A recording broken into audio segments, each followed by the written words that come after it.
a message in English. I'm here in Gothenburg. I went here from Stockholm to support the cause. And the most important thing is that this is not a Muslim or Islamistic threat.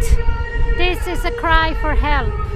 The social services do take children, and they do it without cause most of the time. They don't follow the law because the law is clear. We have a great law. Some mistakes are made in the law, but in general it's good. And if they would follow the law, this would never happen. The most important thing before they take a child is that first they have to do everything to help the family. That is according to law. They have to first help the family and the children. And if the children and the family, first and foremost the family, doesn't accept this help, and they don't want to change, and they ignore what the social services says, then maybe you can take the children. But it has to be a concrete risk. It has to be a proven risk. It can't be like, we think, maybe this happened. They have to be sure. And they are not sure most of the time. And the social services reason for existence, that they even exist in Sweden, is that they should help their citizens. They should help and support their citizens. They should support children, they should support people with disabilities, they should support old people and people with drug problems. That's why they are there. Så ska man först hjälpa familjen. Hur många har fått hjälp? Hur många har fått hjälp? Hjälp! Har ni fått den hjälpen ni ska få?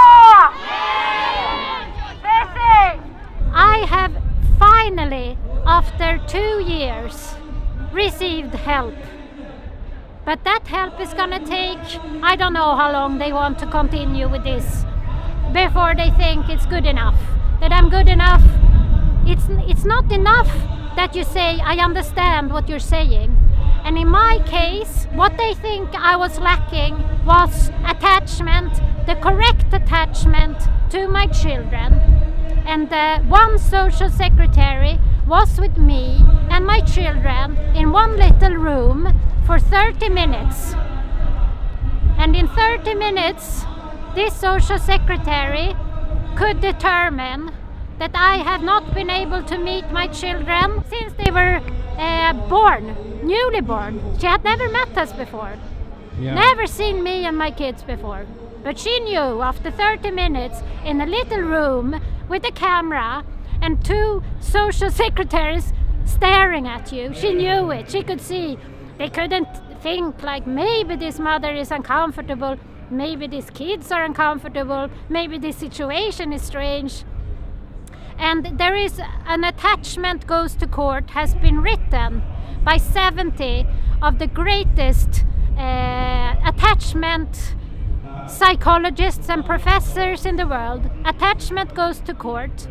They all agree that to decide if there is a broken attachment or any problem in attachment, it takes a long time. And it has to be a professional psychologist with clues and in understanding about attachment that to determine this. And you have to take in account that maybe the kid is sad that day, maybe the kid is hungry or tired or normal things. And what happens when they take your kids is that they actually lie. In my case, they lie and they lie and they make up things, and my social services, they think I'm a pain in the ass because I complain and I question what they do, and they don't want to answer my questions, and they don't care basically, and they don't care about my children at all. They never cared. They just want to punish me for asking for help. And that's why they took my children, because I asked them for help. So what do they care about, in your opinion? They care about being right. The social- And yes, because in my case it has been proven what I stated, and they don't want to admit that they've been wrong. They have to be right, and they don't want to change their mind. Basically, they have done nothing wrong. I am the one to blame. And what do they benefit from keeping the kids? The thing is, because they talk a lot about making money on kids, and what is interesting is this. It's very easily accessible information. Alla bolag. You write HVB, and you find out how much they make. That's just the first way to find out how much money it is. My kids cost 3,000 per day. 3,000 per day per kid, but they can pay up to 22,500. That's what they paid for the kid that died.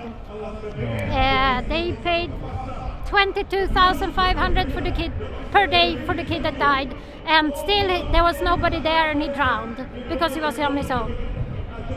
So it's easily accessible information about the money. Someone is making money.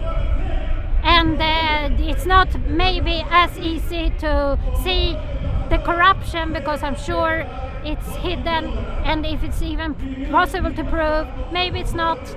I cannot say for sure. I know there is a lot of money, and that's a fact. I think that the best way is to ask to be placed with your children according to the 11th paragraph, paragraph 11, LVU, to be placed with your kids in utredningshem, treatment home, where they have treatment, and they can investigate if you have those problems they think. And then you get a lawyer, your child get a lawyer, and they can't, it's not as hard that everything has to be perfect. And it's no risk in that type of home because it's under surveillance. But I guess you have to accept to be under surveillance. But I guess that's better than to not be with your kid at all. Yeah. Thank you very much. Thank you. Thank you.